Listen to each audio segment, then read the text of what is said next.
dear fellow. Absolutely fantastic. Oh, what's happened? You look as if you'd seen a ghost. A ghost? Brandy, that's what I need, brandy. Brandy, yes. Yeah. Oh, yeah. Who struck you? Well, you said it yourself. It was a ghost, and without any previous warning at all, he hit me in the eye. Yeah, wait a minute. Yes, I think you better have another. Well, thank you. And now I'll begin again. Who struck you? Upon my word, Holmes, it was a ghost. The ghost. Huh? Do you have a headache, Watson? It may seem humorous to you, but I mean, look, let me tell you from the beginning. Yes, please do, but start right at the beginning. Right, well, I was on my way back from the club. You see, it was about 8 o'clock. And I got into Splendor Street, and I was just opposite that little tobacconist. You know, makes that... Yes, I know, yes. Go on, Watson. What did you do then? Well, I saw a man in front of me suddenly touch his chest. He was walking towards you? How do you know? Well, I mean, you said he staggered and clutched his chest. You must have been... Yeah, that's logical. Anyway... Yeah, well, anyway, I rushed up to him to help him, you see, and he's still able to mumble something about he had a heart, and he lived in 19 Hooper Street, and would I help him get there? But there were no other pedestrians? No, the street was completely deserted. Good. Go on. Well, then his landlady let us in, and he was unconscious by that time, so I carried him up to his room, and I laid him out in his bed, and Holmes, he was dead. Now, look here, Holmes, he was absolutely, completely, and utterly dead. I couldn't make a mistake about a thing like that. No, of course you couldn't, old man. No. Go on, then. What happened next? Well, then I told the landlady rather said to me that she'd called the authorities, you see, and I left my name with her just in case, you know, they'd want me. And then, well, I thought it'd be rather more delicate if I left, you see. I mean, he must have relations. Yes, it's quite right, Watson. The most delicate situation. Yeah. What was the man's name? Higgins. Albert Higgins. Uh-huh, I see. And what did you do after you left the house? Well, you see, it had been a bit of an effort, you know, carrying him up like that, so I got down the stairs and popped across the road into a pub and had a pint. Yeah. And then I started off back to the flat, you see. Well, I just turned the corner into Splendor Street, and there was Higgins, Albert Higgins? Yeah, just face to face with me. He really was large as life. We stood looking at each other for a minute, then he lashed out and hit me in the eye. And then really, Holmes, he vanished. Vanished? Yeah, into the blue. Well, he just ran away? Well, the street was rather ill-lit, you know, and it took me a minute or two to pull myself together. And then I don't know whether he ran away or not, but he vanished. Well, that's most unusual. Most. Did you speak to this ghost? Well, I may have said, good gracious, Higgins, or by Jove, Higgins, or even good heavens, Higgins. Oh, yes, perfectly natural, Watson. Describe Higgins to me. Well, he's 50-ish. Sandy-haired, medium build. Well, is that all you observed? No characteristics? Well, now, really, Holmes, when I had the chance of examining him on the bed, the most obvious characteristic was he was dead. Yes, well, how was he dressed? Green tweed suit. What, just wearing a green tweed suit? He must have been wearing something more than that in this weather. Oh, no, he had a big floppy hat and a long overcoat. Ah. Oh, and something else. Yes, I did notice something else. He limped. Aha. Was he carrying a cane? No cane. Well, is there anything else, Watson? Think hard. Oh, yes, I remember something now. What? Yes, the second time I saw him, he was carrying a package. But the first time, he didn't have one. Now this is curious. Very curious. Where are you going, Holmes? Not me. We. I'm in no condition to leave the house. And a morsel of raw beef will immeasurably improve your appearance. And then what? Then we shall do our best to track down the belligerent ghost of Albert Higgins. Fascinating idea, don't you think? Well, the whole thing's been most unnerving, you know. I mean, it knocks the wind out of the chap, yes. Oh, really, no.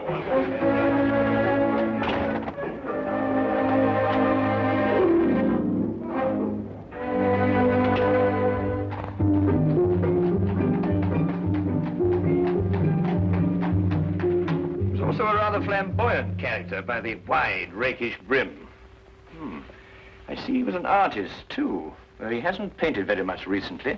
Notice the specks of paint underneath the brim here. And not house paint, but canvas oils.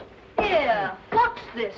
How are you, Jensen? What are you doing in poor Albert's room? Oh, good evening, Mrs. Blake. You remember me, Dr. Watson? You're the bloke who brought poor Albert in. Yes. Who's your gentleman friend? Ah, this is Mr. Sherlock Holmes. Mrs. Maggie Blake, the landlady. Pleased to meet you, I'm sure, Mr. Holmes. Oh, poor old Albert. He was proper fond of life, Albert was. He wouldn't have off if he'd had his way.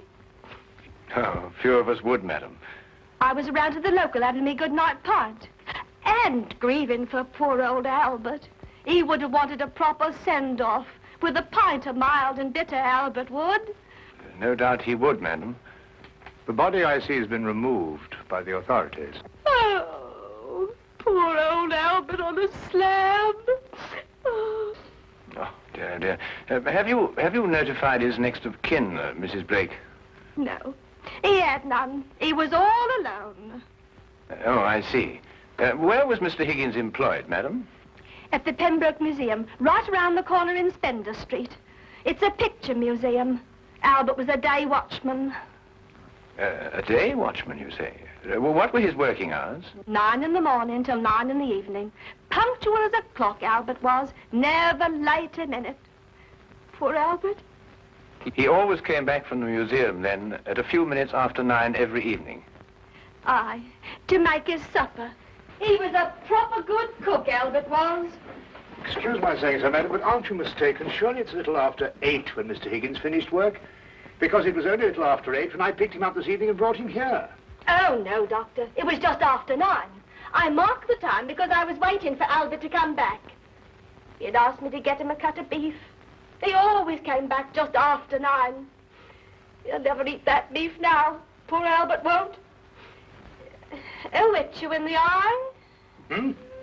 Oh, no. I just bumped into a door. Oh, you shouldn't get familiar with the door, if you know what I mean. Well, really, Matt. Yes, I think we've found out all we can for the time being, Watson. Thank you, madam. We shan't intrude on your grief any further. Poor old Albert. It really is most embarrassing about this eye, Holmes. Did you hear what she inferred? It's a terrible situation. And she's wrong about the time. It was only a little after 8. And it's only a few minutes' walk to Spender Street. Yes. Time is a curious dimension, Watson. Habit and a preconceived notion can so easily reverse the hands of a clock. And yet the clock is still in perfect working order. Where are we going? To view the mortal remains of poor old Albert Higgins.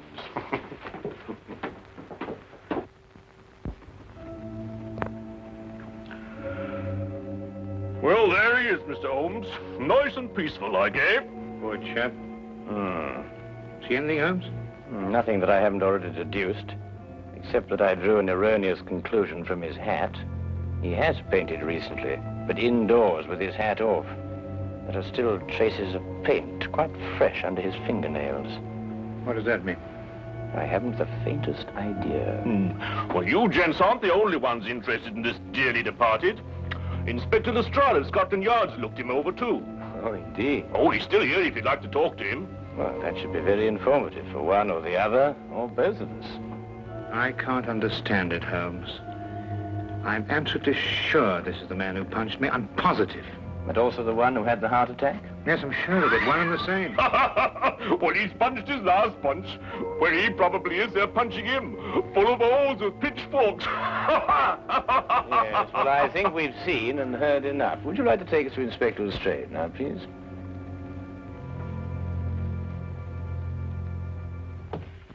Ah, hello, Inspector. Oh, Mr. Holmes, I'm surprised to see you here. Now, this is one case you can't make anything clear out of. Oh, then why, my dear Inspector Lestrade, are you here?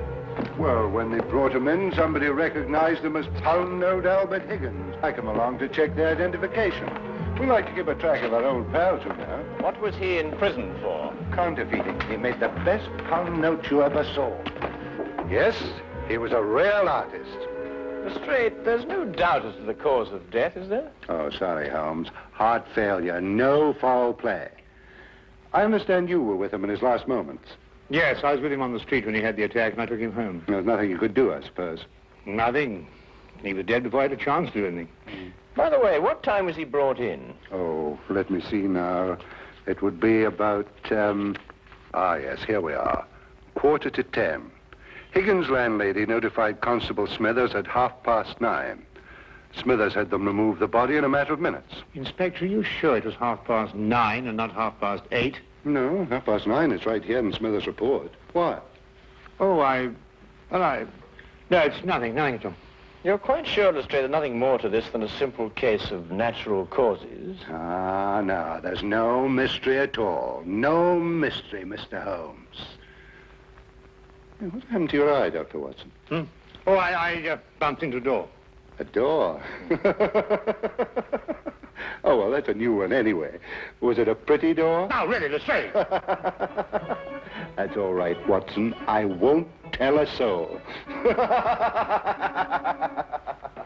Well, really, this is insufferable, Holmes. Nobody believes me. Well, why did you tell them the truth? What, that I was punched by a ghost? Yes, I see what you mean. We may have to take on this case anyway, if only to protect your honor and reputation. Well, it's intolerable, Holmes. Absolutely intolerable.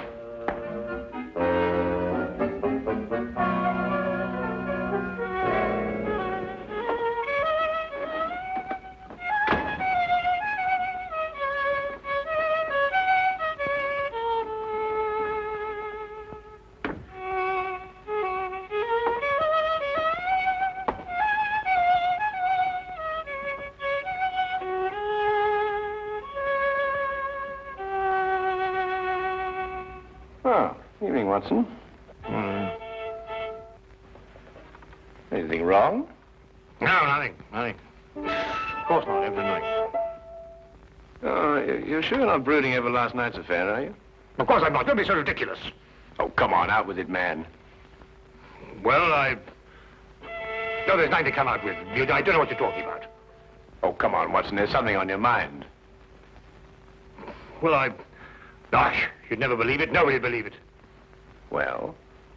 Well, I met Albert Higgins in Spender Street again, tonight. And he punched you again? He pulled my nose! Really? Very interesting, Watson.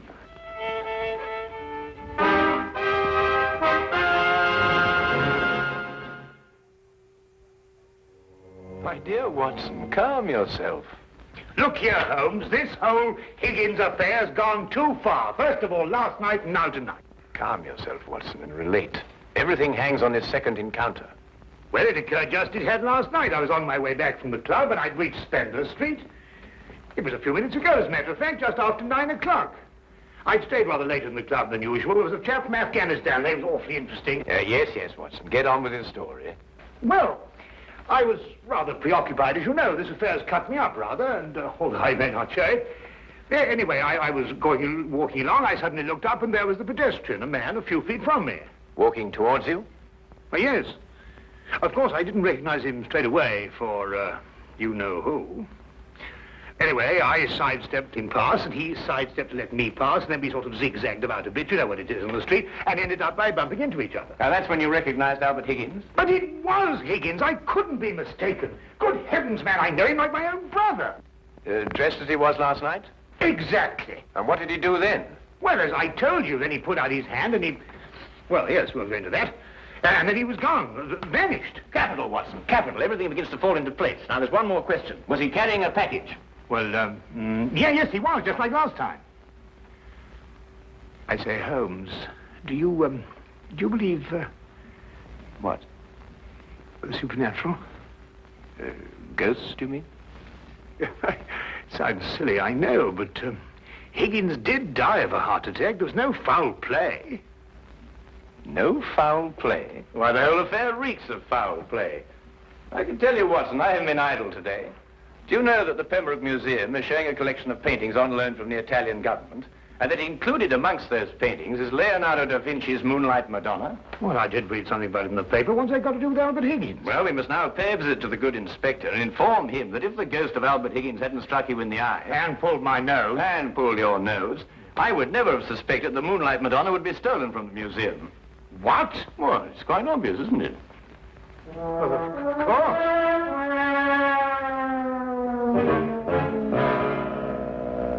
I see. Oh, thank you. Well, we'll soon know, Mr. Holmes. But if the picture's still hanging in its place, and we've dragged the curator out of bed to check on it, well, false alarms like this don't exactly help the yard's reputation, you know.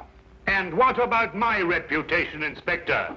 When I say a man died a little after 8, he died a little after 8 and not a little after 9. And when I say his ghost punched me in the eye half an hour later, hang it, he punched me in the eye. Oh, we all have our off days, Dr. Watson. To err is human, as the poets say. And furthermore, if I tell you that I bumped into this chap's ghost again tonight, you Didn't tell me about any second meeting. Oh, didn't I? Well, nothing.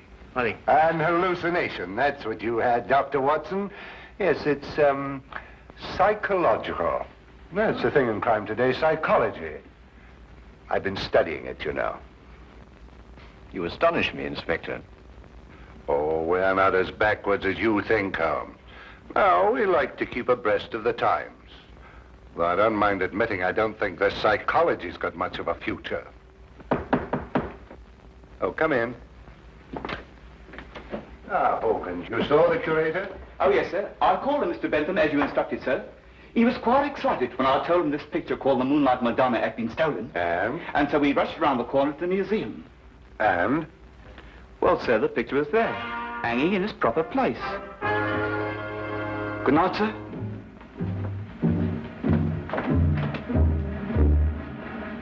Well, there you are, Holmes. As I said to Dr. Watson, to err is human. Can I give you gentlemen a lift anywhere? Thank you, Inspector. Oh, I think it might be a good idea if we called at the Pembroke Museum on our way. But you heard what Hawkins said. The picture was hanging in its proper place. My dear Lestrade, Hawkins' statement merely proves that what he and the curator saw was not the Moonlight Madonna at all. Merely an excellent forgery.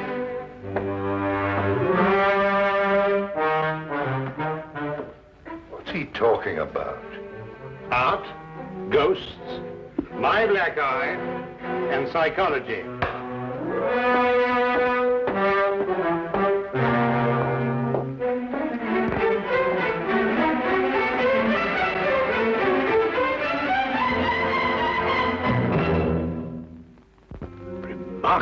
Remarkable. Only a microscopic examination of the brushstroke shows it any different from Da Vinci's work. Of course, if you still have any doubts, a chemical analysis of the paint mixtures will prove them to be of modern manufacture. No. You've quite convinced me, Mr. Holmes. An analysis is necessary. Dear me, this is catastrophic. A rather delicate situation, eh? Delicate. The Italian government will hold the British government responsible. But the painting is an Italian national treasure. And the theft could easily affect a pending treaty between the two nations. Oh, Mr. Holmes, you must find the original before the Italians learn the painting's been stolen. The British government will hold me responsible. And the Yard will hold me responsible. The most priceless of the lot, too. Yes, naturally. Well, we know who stole the painting and substituted a forgery, Higgins. All we've got to do now is find out where he hid it. What time did you leave the museum, Mr. Benson? A few minutes before 9. Higgins was still on duty. You're quite sure it was Higgins? I'm certain, Mr. Holmes. I chatted with him for a few moments, and I couldn't have mistaken his voice. And the night watchman relieved him at 9. Well, you heard him say that, Mr. Holmes, and that he had a package with him when he left. The night watchman swears up hill and down dale it was Higgins, all right. Well, the matter seems to resolve itself very nicely, doesn't it? Dr. Watson was punched by Higgins a few minutes after 9. The night watchman saw him leave at 9. And you spoke to him a few minutes before 9. Look, Holmes, why don't you and Dr. Watson go home and have a good night's rest? From now on, it's nothing but plain, ordinary, simple police work. Nothing you could use a magnifying glass on. True. True, Inspector. Well, good evening, gentlemen. Yes, well, good night, gentlemen.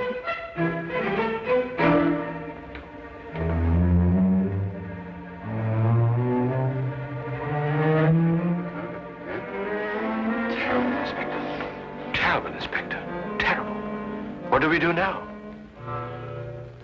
Interesting affair, eh, Watson? Look, I don't care what anybody says. It was after 8 when Higgins punched me. Well, has it occurred to you that if Higgins didn't punch you, who had the heart attack? Well, now, look here, Holmes, Oh, confound it, for all I know, it was Higgins who punched me and his ghost had the heart attack. Come on, Watson.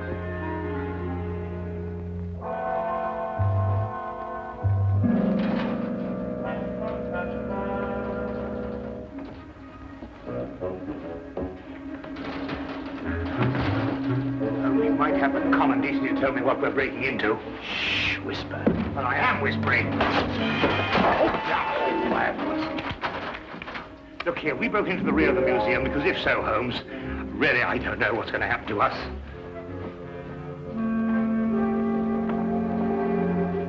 Here, hold this. What? Oh.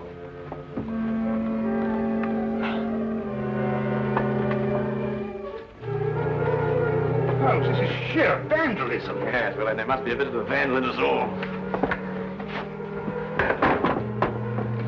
Holmes, what are you doing? This is wanton destruction. I've never seen anything like this in my life. I forbid you to. I didn't know this side to your character, Holmes. I'm shocked. Ah, just as I thought. Look, Watson. Good heavens, but Moonlight Madonna. Yes, ingenious, isn't it? And yet, what could be simpler than to attach it to the back of an old rubber painting?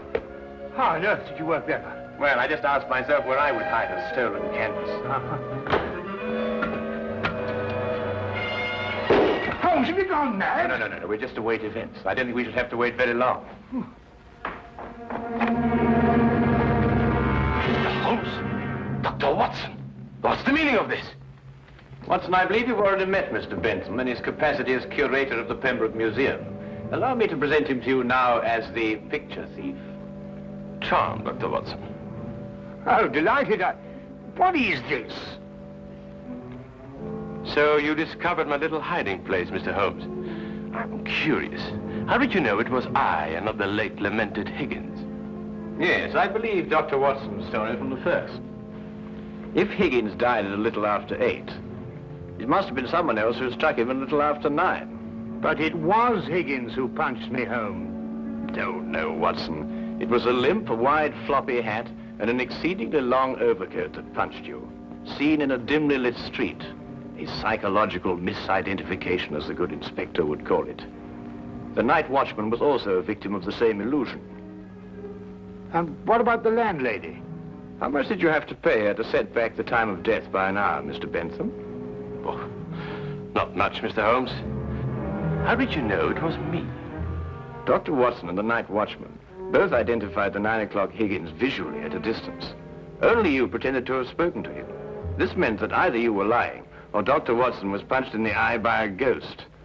I believe the simple explanation. You almost make me feel transparent, Mr. Holmes. To anyone who viewed the facts objectively, you were. It's a pity that one crime has to lead to another. Yes, and I think it's a great pity, Holmes, that you broke that vase. Oh, yes. But it's only an imitation. Nonsense, you can't tell me that that sort of work like this is an imitation. Perhaps the pieces can be... Well done, Watson, well done. You know, Holmes, you didn't have to invite him here to catch us. You put us in rather an awkward position. Oh, my dear fellow, I have sublime confidence in your ability to extricate us from any predicament in which my rashness may place us. Might I suggest that you now fetch the good inspector? Yeah, here you are. Yeah. Excuse me. I say, Holmes, Bentham punched me in the eye. Who was it tweaked my nose? Well, my dear old chap, it was absolutely imperative that I make certain that the limp, the hat, and the coat were really capable of fooling you. You? Yes, I regret to say I not only tweaked your nose, but I also pulled your leg. Oh, what